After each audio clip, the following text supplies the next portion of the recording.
day everyone, Architect Tony Del Mundo, and I am Architect Josh De Jesus, and masaya kami na makakasama ulit namin kayo sa isa sa mga project namin dito sa Bacoor, Cavite. So let's go!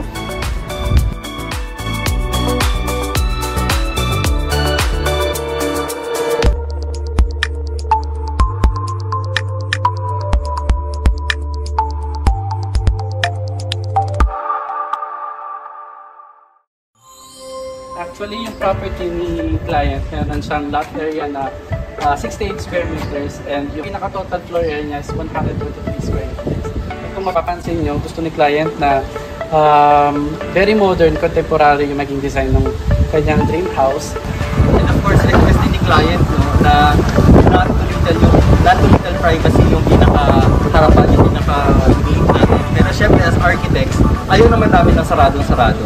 So what we did doon sa Bacoor, naglagay kami ng itong portion na to, naglagay kami ng butas na maliit para at least meron naman nakikita from the inside or from the outside.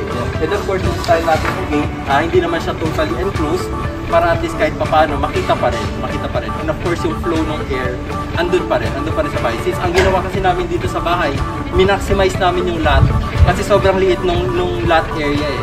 So what we did, both sides are firewall, no windows sa both firewalls kasi bawal yung sa food. Kaya ang ginawa namin, as you can see, nagmukhang malaki yung house kahit very small yung property. And at the same time, kung mapapansin nyo yung column natin, in-emphasize natin yung column natin to give emphasis dun sa height ng bahay. And syempre nilalaro namin yung texture ng bahay. Kaya as you can see, ito may tiles sa part na to. Yung wall na to is medyo may texture. And of course yung wall na to may texture different from both columns na smooth finish. Tapos yung mga ilaw natin, since mababa yung bakod, mapapansin nyo yung pinaka light natin sa kada poste maliit lang to balance everything. Yeah. So yun, so we can start going in na para at least masama namin kayo sa pinakaloob ng bahay. Tara, pasok tayo. So yun, upon entry, makikita natin ng tinuturo ni architect na column. No? And at the same time, since having said na meron tayo ng 68 square meters na lot area, hindi natin pinompromise yung spaces natin, especially yung mga greeneries. No? Nag-provide pa rin tayo ng planters na nakikita nyo sa gilid namin at saka dito sa likod namin. Meron din kaming pinrovide na very may kalakihang carport. Carport na syempre kapasya yung isang SUV. So ngayon may nakapark at tingin ka sa kanan nyo. So may nakapark ngayon na CRV. So yan, kapasya, and of course meron pang space. May space pa na allotted para doon. And of course yung mga windows na yun na nakikita ninyo sa carport, mamaya namin na-explain sa loob. So malapit na tayong pumasok, pero bago tayo pumasok, i-explain muna namin yung main door. So yung pinaka main door natin, as you can see, may kalakihan, no? Hindi siya yung standard height ng door sa Philippine setup na 2.10 meters. That's the standard kasi.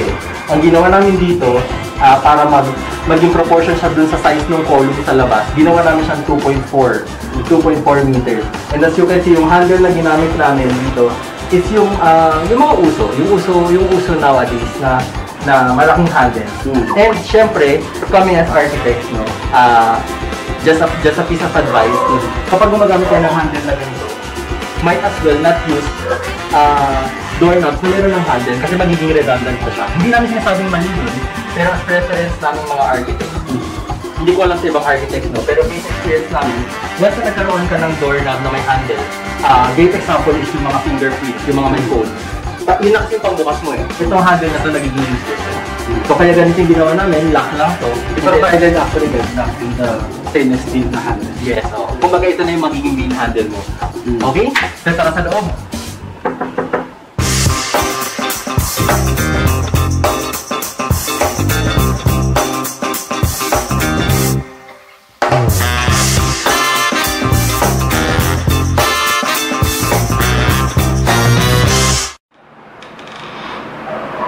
Oh, nasilip na pala yung loob, no? So, nauna na kayo. So, dapat kami mauna. Hindi, joke lang. So yan, so nakita niyo na yung portion ng living area. Actually, di-discuss ni architect yung ating accent wall all throughout dun sa likod na part ng living area. Architect. Actually, ito na. As you have said, explain ko lang yung ating accent wall. Actually, this is just a paint, no? Magaling lang talaga yung pintor natin kaya nakapag-provide tayo, nakapag-produce tayo ng ganitong outcome. Pero architect, ba't kaya makintab siya? Actually, nilagyan lang yan ng top coat. Yes. So yun, may options. May options yung client or actually yung architects or yung interior designers kung ang magiging finish ng accent wall is either matte or gloss. So dito, prefer ng team ng Linea is gloss. Since most of yung finish ng walls natin dito sa loob ng bahay is matte finish. Actually, yung ginamit natin na tiles, matte finish siya. Hindi siya gloss. Hindi siya gloss finish na tulad ng typical na gloss finish na tiles. Pero architect, going back, no? Actually, sa accent wall natin, nag-provide din tayo ng TV console para sa kanyang entertainment wall. No, as you can see, shelves yan, another door para dito. So more spaces, more storage spaces para sa living area. May cellphone po, kanino yan? So, may nag-charge lang. So, yun nga, yung ginamit din na lights, actually, yung mga pin lights, kasama siya sa contract, straight contract. Pero yung mga ganitong types na ng lights, yung mga center lights, yung mga chandeliers, client's preference na siya. Meaning, pag nag-discuss kami ni client, sinasabi namin na yung mga chandeliers, yung mga center lights, sila na nagpa-purchase. Kasi gusto nila, syempre, yung sa gitna is maganda. Pero syempre, may option si client na sasabihin na architect kayo na mamili kasi hindi naman kami artistic. So yun, minsan nagsasuggest kami, binibigay namin yung mga suppliers, contact na suppliers, para sila din yung directly na bibili sa kanila.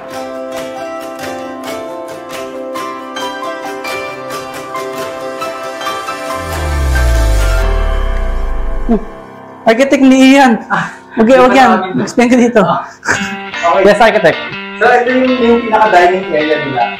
Very open plan yung ginawa namin since yung pinaka-floor area ng bahay is very challenging.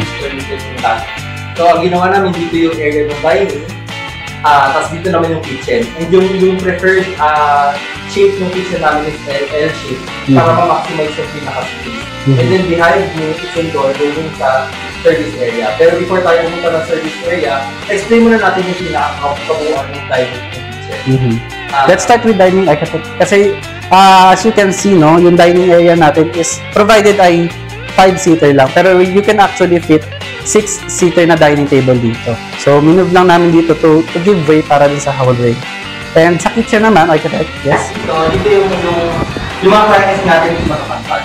So, dito yung request talaga nila to, na dito yung portion ng microwave oven. And of course, yung mga cabinets natin na soft close. Yan, yung mga soft close. Yan. And yung countertop natin na solid surface. And of course, yung backsplash natin na white. Trivia lang, no, as architects or interior designers, maganda yung mga backsplash na may reflection. Like for example, glass. Pero kami, since kitchen sa busy area, ayaw natin makita yung reflection na magulo.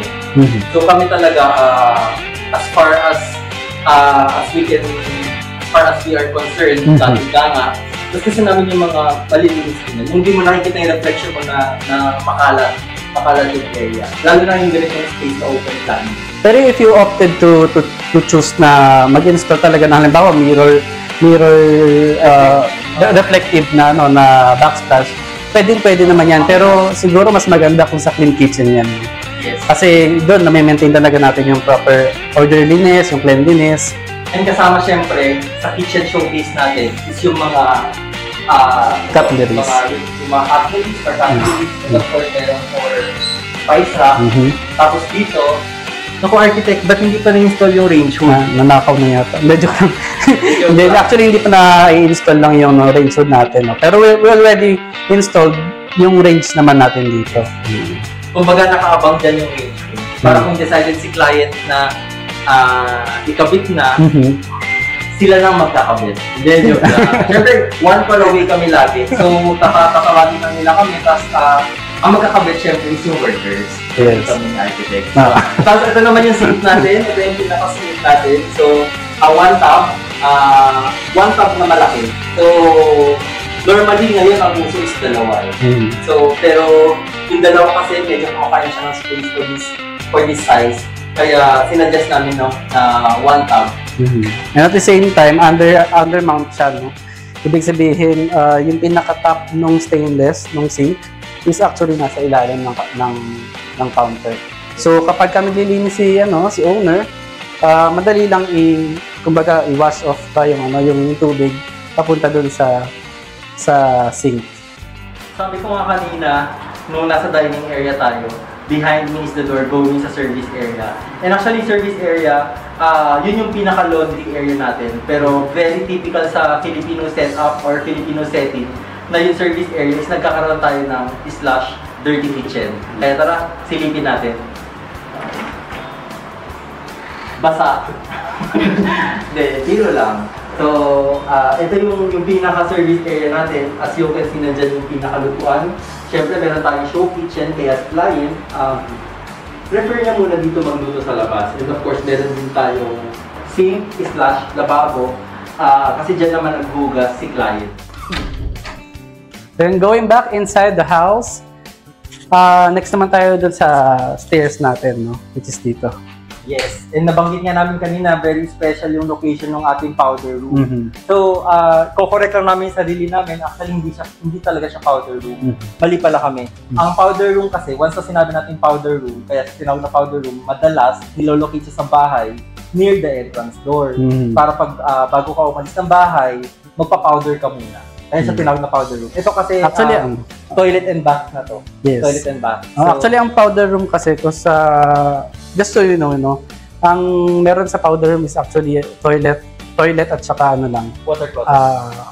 Water closet at saka yung lavatory. Yes. Pero pag full bath, no, yung toilet and bath, meron yung lavatory, shower at saka water closet. So, ito papakita namin is actually full bath, no? Toilet and bath. Yung water closet, another trivia, tinatawag siyang bowl. Bowl in layman's term. Actually, hindi siya bowl ha. Kasi yung bowl, yun yung kinakainan. Ito, bowl. So, okay lang sabihin natin na bowl. Water closet is actually yung bowl. Yung talagang inupuan natin. So, actually, tara. Sige tayo dito. So, let's proceed na dun sa ating toilet and bath. So, makikita ninyo sa loob, no, sa portion na to, andyan yung mirror.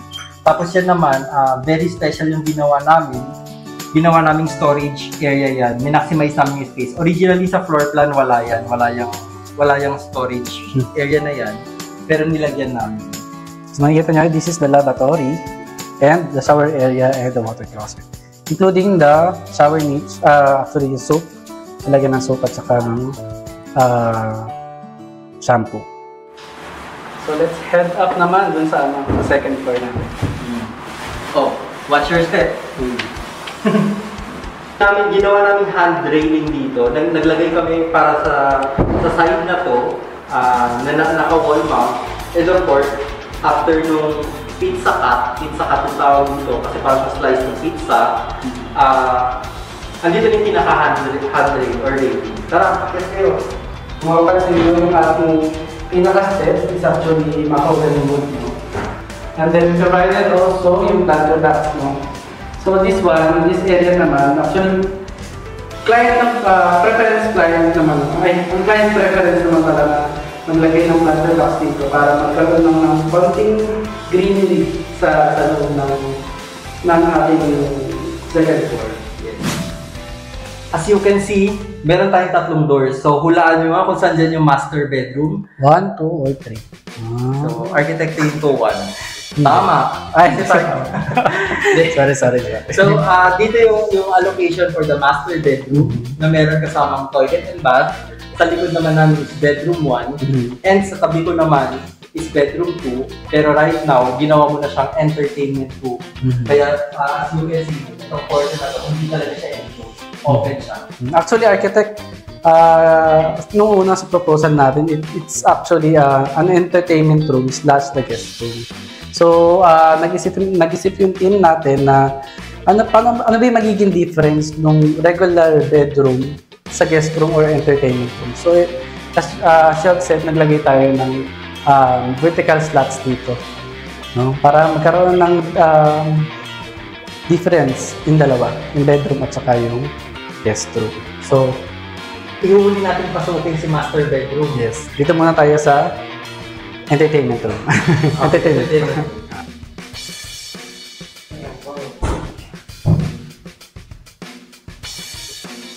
Yan. Itong entertainment room, as you can see, meron ng mga gamit ni client. Bumili na siya ng mga furniture. So yung furniture, nagsasuggest kami kay client, pero syempre at the end of the day, decision pa rin nila kung anong type of furniture yung bibili. Yes. So ito, hindi to fix furniture. Kumbaga ito lang yata yung spare nila. Kaya nandito. So ongoing kasi yung pag-aayos, and we're looking forward talaga sa blessing itong house. Yes, actually. Dito, meron tayong abang for the air conditioner, split or type air aircon. conditioning unit. And of course, yung ating mga ilaw nasa gitna. Ang ginawa namin style sa mga ilaw, naka-lubog or recessed. Tama. And of course, dito, nilagay ko na isang accent wall para at least mag-serve din siyang accent wall sa isang entertainment. Kung meron dun sa baba, meron din dito sa entertainment. Sa entertainment room. So, punta na tayo sa bedroom number 1. Siya nga pala, no? Sige, dito namin i-explain sa bedroom number 1. Tara. Dito sa bedroom number 1, talaga intended na siya for bedroom. That's why we put na built-in cabinets. As you can see, itong cabinet na to, since very challenging nga yung space, we're the challenging, maliit yung space ng bedroom. This will serve na rin as side table ng bed. Yes, built-in side table. Yeah. Originally, ang design talaga namin built-in yung bed dito. Para yung side table ng bed, andito na. Tapos, kung makikita nyo sa side na to, architect, bakit kaya nagkaroon tayo ng pag tinignan nyo sa kanan nyo, architect, bakit kaya tayo nagkaroon ng bintana dito? Firewall to. Actually, itong side na to, it's not a firewall. Ito yung portion, kung natatandaan ninyo sa service area, meron tayong air well. So actually, kaya tayo nakapaglagay ng window sa mga side ng bedrooms. Para at least yung cross ventilation, sabi nila sa architectural term, yung pasok ng hangin tsaka labas, tuloy-tuloy. Kaya tinan nyo ang press. I mean, hindi nyo nararamdaman, no, personally. Pero ako, nararamdaman ko na mahangin. Kapag sinara mo sana wag ako mapahiya, no, pero pag sinara mo yung ating kortina, ayan, no, mahangin. Kasi nga, meron bukas din yung bintana sa kabila. Yes. O, di ba? Sabi sa inyo, eh. So, cross ventilation yung tawag doon. Yung merong bintana magkatapat, tapos labas-pasok yung hangin. Yes. Yun. So, yun, naglagay si client dito muna ng temporary bed. May mga gamit na siya. So, actually nagmo-movie na sila kaya medyo may mga gamit na rin na hindi pa naayon sa kanilang mga lugar. Excited na kayo sa master bedroom? Actually, very excited na kami sa master bedroom. Architect. Ang joke sa'yo lang eh. Hindi joke lang. Siyempre, of course, excited tayo dyan. Kaya pasukin na natin yan.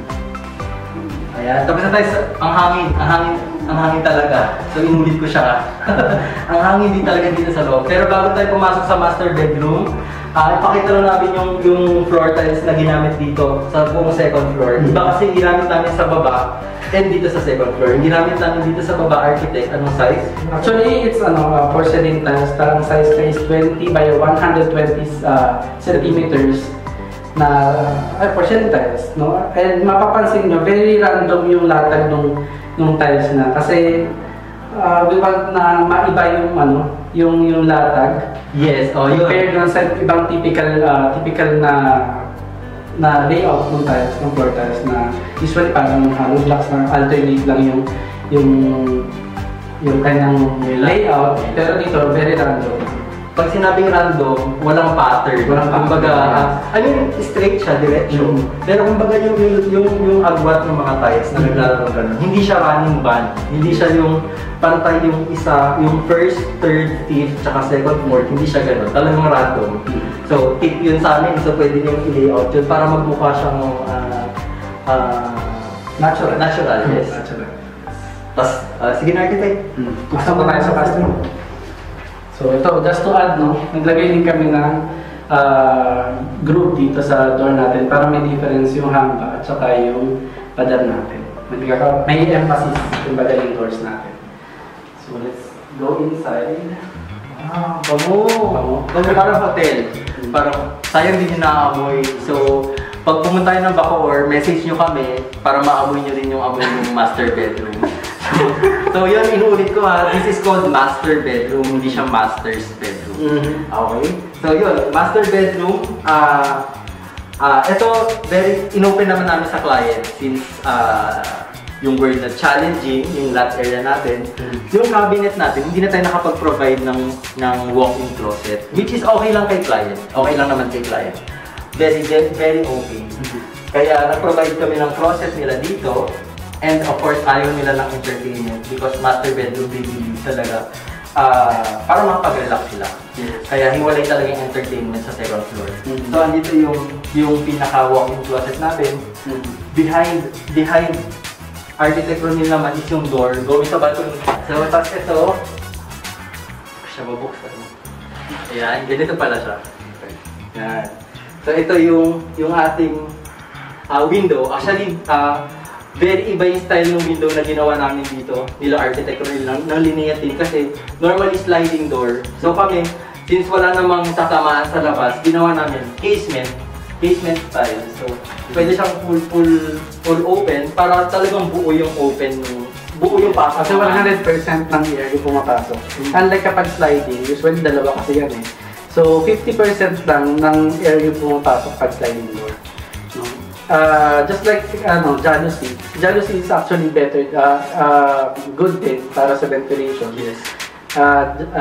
Kagaya ng casement natin. So, itong area na to, intended din siya for accent wall. Siyempre, naka-center yung bed. Pero intended to for accent wall. Yan, accent wall. Tapos provided ng architect yung dalawa nating outlets para kung meron silang nightstands, both sides, walang problema. Mag-charge sila ng lamp, ng cellphone during the night, easy access sa kanila.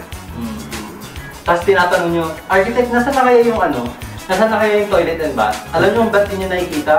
Kasi nasa likod nyo. So yan, pupunta tayo sa likod nyo. Ayan, nandito na tayo sa likod nyo. Pero ngayon, syempre, harap nyo na siya. Ito na ngayon yung ating toilet and bath. Yes, answer toilet and bath. Master toilet and bath. Yan, ito. Meron tayong, syempre, allocation for lavatory. Lavatory meaning lababo. And of course, yung water closet or bowl. Kung saan tayo nag-meditate. Tapos syempre, meron tayong bidet hose. So, actually, connection din sa bidet. Yung term na bidet, it's type of upuan yun na may lumalabas na water. Yung pinaka-spray niya is actually called bidet hose. So, hose kasi siya. So, hindi siya bidet. Kapag sinearch nyo yung word na bidet, ang lalabas talaga dun yung inupuan, tapos may water. Tapos yun, allocation of course for shower. So, then don't forget architect yung ventilation din, yung window natin sa toilet and bath natin. Both actually, yung sa baba at saka dito sa second floor. Nag-provide kami ng malaking window for the toilet and bath kasi we don't want to compromise naman yung ventilation din sa loob. Kasi yun namin maging amoy kulob. Yes. Amoy kulob yung bathroom kasi ganyan easy kapag katulog eh. Lalo na kapag mainit yung area. Pero since ito, provided malaki na yung space niya, malaki pa yung window, so okay na okay. Maganda sa pakiramdam, maaliwalas. So ito yung pinaka-balcony natin. Yan, ang hangin. Yan, hangin, yes. Kung nafe-feel din ninyo yung hangin, no? I mean, masaya kami kung mafe-feel ninyo kasi right now, ang saya sa pakiramdam ng hangin. Yeah. And kung nakikinig kayo kanina, no, nung nasa baba kami, ito yung sinasabi namin yung textured portion para ma-highlight. Kaya merong ilaw sa labas, may ilaw sa kabilang side sa labas para pag night time, na-highlight yung texture na part. Hindi tulad nitong kabilang side. Ayan, ito naman smooth surface naman. Tapos ito, glass railing, to look it more modern. And ito, ano to? Sige, kung nakikinig kayo, ano to? It's actually, pagkagaya rin ng flooring nito, porcelain tiles pa rin naman. Pero It comes with different size naman. Ito ay actually 1 meter. Yes. 1 meter ang size nito by 150 centimeters. It's actually tiles. Tiles yung ginamit. Gusto sana namin ng natural wood. Gusto namin gumamit ng natural wood sa bahay. Ang number one problem lang pag natural wood, pero alam naman namin na may treatment is of course anay. Yung anay. Pero syempre may maintenance naman yun. Pero gusto kasi namin na less maintenance, gusto ni client less maintenance, we suggested wood. Pero syempre, at the end of the day, client's preference. So ang ginamit natin para magmukhang wood is actually porcelain tiles na wood style. And para mag-complement dun sa loob, yung interior natin, kung nakita niyo yung vertical slabs, na meron dun sa loob, sa ating stairwell, meron din tayo dito sa labas. Ayan, kitang-kita natin. Same material lang, tubular, at saka pre-painted tubulars. Yes.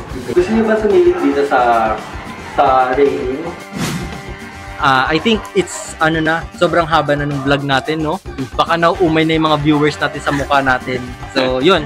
Thank you so much. Thank you so much for your time, listening, and for your time viewing this project of ours. Yes. No, sa Please Linea. don't forget to like, To subscribe, and hit the notification bell.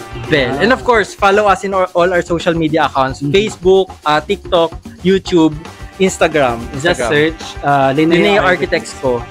Again, I'm Architect Josh. Architect Ronin. See you in our next vlog.